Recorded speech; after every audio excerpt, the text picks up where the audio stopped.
ఓం సాయిరామ్. మన బాబా కుటుంబ సభ్యులందరికీ నమస్తే అండి. బాబాగారి ఆశీస్సులతో మీరు ఇప్పుడు సంతోషంగా ఆనందంగా ఉండాలని మనస్ఫూర్తిగా బాబాగారిని కోరుకుంటున్నాను. అందరికీ కూడా తొలి ఏకాదశి శుభాకాంక్షలండి. బాబాగారు అంటే ఇష్టమున్న ప్రతి ఒక్కరూ కూడా బాబాగారి కోసం ఒక చిన్న లైక్ ఇవ్వండి. అలాగే మీరు ఇప్పటి వరకు ఎక్కడెక్కడో జ్యోతిష్యం చెప్పించుకుని ఎటువంటి ఫలితం లేక ఇబ్బంది పడి ఉంటే కనుక ఒక్కసారి గురువుగారిని కాంటాక్ట్ అవ్వండి. శ్రీ షిరిడి సాయిబాబా ఆశీస్సులతోటి గురూజీ సుబ్రహ్మణ్యం రాజు గారు జ్యోతిష్యం చెప్తారు. మీ సమస్య ఏదైనా కావచ్చు. భార్యాభర్తల మధ్య సమస్యలు, ప్రేమ సమస్యలు, సంతాన సమస్యలు, విద్య, ఉద్యోగం, వ్యాపారం, స్త్రీ పురుష వశీకరణ 100% చేయబడును. ఇంకా ఎటువంటి సమస్యలు ఉన్నా సరే గురువు గారు ఫోన్ ద్వారా జ్యోతిష్యం చెప్తారండి. ఫోన్ నెంబర్ వచ్చేసి 9908224144. మీరు ఒక్కసారి నమ్మకంతో ఈ నెంబర్కి గురువుగారికి కాల్ చేయండి. ఈ గురువుగారి దగ్గర చూపించుకున్న వారందరికీ కూడా వారి సమస్యలు అనేవి తీరి ఇప్పుడు చాలా సంతోషంగా ఉంటున్నారు. కాబట్టి నమ్మకంతో కాల్ చేయండి. ఇంక ఈరోజు వీడియోలోకి అయితే వెళ్ళిపోదాము. బిడ్డ, ఈ తొలి ఏకాదశి రోజున నీకు ఎంతో ముఖ్యమైనటువంటి, నువ్వు సంతోషపడేటటువంటి ఒక వార్తను తీసుకురాబోతున్నాను. చాలా అంటే చాలా అదృష్టాన్ని నీ జీవితంలో ప్రసాదించబోతున్నానమ్మా. వెంటనే ఏడుకొండల స్వామిని తాకు అని అయితే మన బాబాగారు మనందరి కోసం మంచి సందేశం తీసుకొచ్చారండి. తల్లి, నా మీద భక్తితోటి ఏడుకొండల స్వామిని తాకావు కదా, ఈరోజు నువ్వు ఎంతో అద్భుతమైన, నువ్వు ఊహించినటువంటి అదృష్టాన్ని పొందబోతున్నావు. నన్ను నమ్మి మనసారా ఒక్కసారి నేను చెప్పేది వినుచూడు తల్లి. ఆ తరువాత నువ్వు పడుతున్నటువంటి ఆ బాధకి ఒక ముగింపు అంటూ వస్తుంది. అనుమానం విడిచిపెట్టి నా బాబా చెప్పే మాటలు వేదాలు అని నమ్మకంతో విను. తప్పకుండా నీ సమస్యకు తగినటువంటి పరిష్కారం దొరుకుతుంది. నీకు అతి మంచితనం చాలా ఎక్కువ తల్లి. ఆ మంచితనంతో నువ్వు పోగొట్టుకున్నవన్నీ కూడా నీకు తిరిగి ఇవ్వాలి అని నేను అనుకుంటున్నాను. కాబట్టి అతి మంచితనంతో ఇప్పటి వరకు నువ్వు అనుభవించినవి అన్నీ కూడా శిక్షలు మాత్రమే. నువ్వే కాదు, నీతో పాటు నీ కుటుంబం కూడా శిక్ష అనుభవిస్తున్నారు. సరిగ్గా మీరు గమ్యానికి చేరుకునే సమయంలో ఆర్థికపరమైనటువంటి ఇబ్బందులు ఎన్నో పడుతున్నారు. గత కొద్ది రోజులుగా మీరు పడుతున్న బాధంతా కూడా ఈ రోజుతో తొలగిపోవడంతో నీ మనసంతా కూడా ప్రశాంతంగా మారబోతుంది. చాలా అధికంగా ఆందోళన చెందుతూ ఎక్కువగా బెంగపడుతూ ఉంటున్నావు కదమ్మా. ఇప్పుడు ఆ బెంగంతా కూడా తొలగిపోతుంది. నన్ను నమ్మిన వారికి నేనెప్పుడూ కూడా అన్యాయం అనే మాటే ఉండకుండా చేస్తాను. కొంచెం ఆలస్యం అయినా సరే మీరు కోరుకున్నవన్నీ కూడా అందిస్తాను. కష్టాలు ఏవీ కూడా శాశ్వతం కాదు. అందుకు నీ జీవితంలో జరిగేది గొప్ప సాక్ష్యంగా ఉండబోతుంది. ఇకపై నీ కుటుంబంలో ఉన్న కష్టాలన్నీ కూడా తొలగిపోతాయి. ఈరోజు జరిగిన దానితో నీకు సంతోషకరమైనటువంటి రోజులు రాబోతున్నాయి. ఇక నుండి అన్నీ కూడా శుభకరమైనటువంటి రోజులే తల్లి. ఇప్పటి వరకు నువ్వు కోల్పోయింది ఏదీ కూడా వెనక్కి రాలేదు కదా, కానీ ఈరోజు మాత్రం నువ్వు కోల్పోయింది తప్పకుండా నీ చేతికి వస్తుంది. ఇకపై కూడా నీకు ఏదైతే దూరమైందో అవన్నీ కూడా తిరిగి నీ వద్దకు చేరబోతున్నాయి. అది ధనం అవ్వచ్చు, బంధం అవ్వచ్చు, ఆప్యాయతలు, ప్రేమ అవ్వచ్చు, అలాగే మీ కుటుంబంలో ఒక బంధం అవ్వచ్చు, అలాగే మీ కుటుంబం అంతా కూడా సంతోషంగా మారిపోయే సమయం కూడా అవ్వచ్చు. అది కూడా ఈ రోజుతోనే మొదలవుతుంది. నువ్వు చేస్తున్నటువంటి పనిలో ఉన్నత స్థితి కలిగి నీకు ఆదాయం చాలా అంటే చాలా గొప్పగా రాబోతుంది.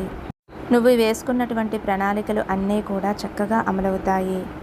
నీ భవిష్యత్తు కోసం నువ్వు ఆలోచించి తీసుకున్నటువంటి నిర్ణయాలు నీకు విజయాన్ని కలిగేలా చేస్తాయి. ఆ తరువాత నీ కుటుంబంతో కలిసి ఆనందంగా జీవించవచ్చు. కొన్నిసార్లు నీపై చాలా ఆగ్రహం వస్తుంది. ఎందుకంటే అందరినీ కూడా గుడ్డిగా నమ్ముతున్నావు. నీ అతి మంచితనం వలన ఎవరు మంచివారు, ఎవరు చెడ్డవారు అనేది గ్రహించలేకపోతున్నావు. అలాంటి వారి పట్ల కాస్త జాగ్రత్తగా ఉండాలి తల్లి. వేమరపాటుగా ఉన్నావు అంటే నిన్ను ఎలాగైనా సరే అణిచివేసి వారే గొప్ప స్థాయికి వెళ్ళేలా, వారే అదంతా కూడా సాధించినట్లుగా చూపుకుంటూ సంతోషిస్తూ వారి లాభాన్ని వారు పొందుతూ ఉంటున్నారు. అలాంటి వారితోటి నువ్వు జాగ్రత్తగా ఉండు. నువ్వు ఈరోజు ఎదుర్కొంటున్నటువంటి ఇబ్బందులన్నీ కూడా వారి వల్లే కదా తల్లి. కాబట్టి ఆ విషయాన్ని నువ్వు మర్చిపోవద్దు. ఇక నువ్వు పడినటువంటి ఇబ్బందుల వలన, పరిస్థితుల వలన ఈ స్వభావం నీకు వచ్చింది. నువ్వు అందరూ మంచివారే, నా వారే అని అనుకుంటూ ఉంటావు. నీ ప్రతి కోరిక కూడా మనసులోనే ఉంచుకుంటూ ప్రతి కోరికని ఆధీనంలో ఉంచుకునే సామర్థ్యం కలదానివి. జీవితంలో ఎదగటానికి ఎన్నో రకాలుగా ప్రయత్నాలు చేస్తూనే ఉంటున్నావు. నువ్వు అనుకున్నటువంటి ఆ స్థాయికి ఎదిగే వరకు నువ్వు కోరుకున్నటువంటి కోరికలు అన్నీ కూడా అదుపులో ఉంచాలి అని నీ కోసం నువ్వు ఏదీ ఆలోచించకుండా ప్రతి ప్రయత్నాన్ని కూడా ఇష్టంగా స్వీకరిస్తున్నావు. అలాగే ఆ ప్రయత్నంలో విజయం సాధించావు కూడాను. ఇక నువ్వు చేయవలసింది ఏమిటి అంటే తల్లి, నీకున్న ఆర్థిక పరిస్థితుల్ని మెరుగుపరుచుకోవటమే. దానికోసం ఎన్నో ప్రయత్నాలు చేస్తున్నావు. ఎన్నో రోజుల నుండి శ్రమిస్తూ ఉంటున్నావు. ఇప్పటి వరకు ఎలాంటి ప్రయోజనం కనిపించలేదు అని దిగులు పడుతూ ఉన్నావు. కానీ ఇక నుండి చెబుతున్నాను, నీకున్నటువంటి ఆర్థిక పరంగా ఉండే సమస్యలన్నీ కూడా తొలగిపోతాయి. అన్నీ విజయాలే లభిస్తాయి.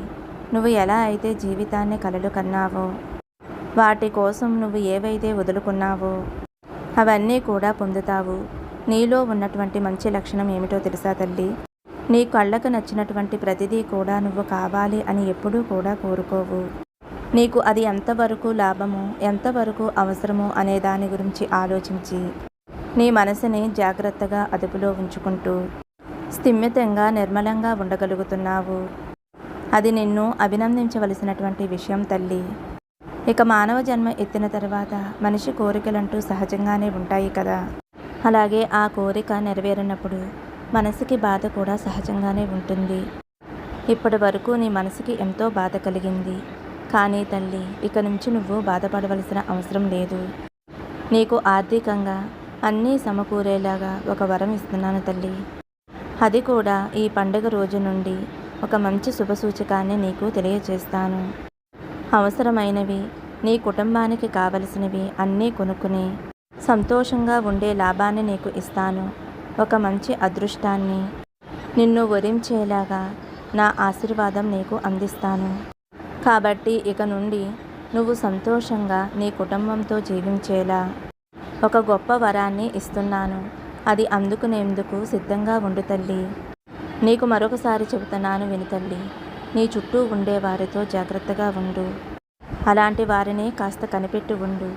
ఎవరు మంచి, ఎవరు అవకాశవాదులో తెలుసుకుని వారితోటి జాగ్రత్తగా మసులుకో తల్లి.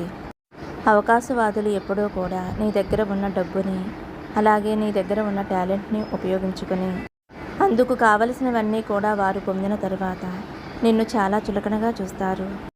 కాబట్టి అలాంటి వారిని కాస్త కనిపెట్టి ఉండు తల్లి. ఇదే తల్లి నేను నీకు చెప్పాలి అనుకున్నటువంటి జాగ్రత్తలు.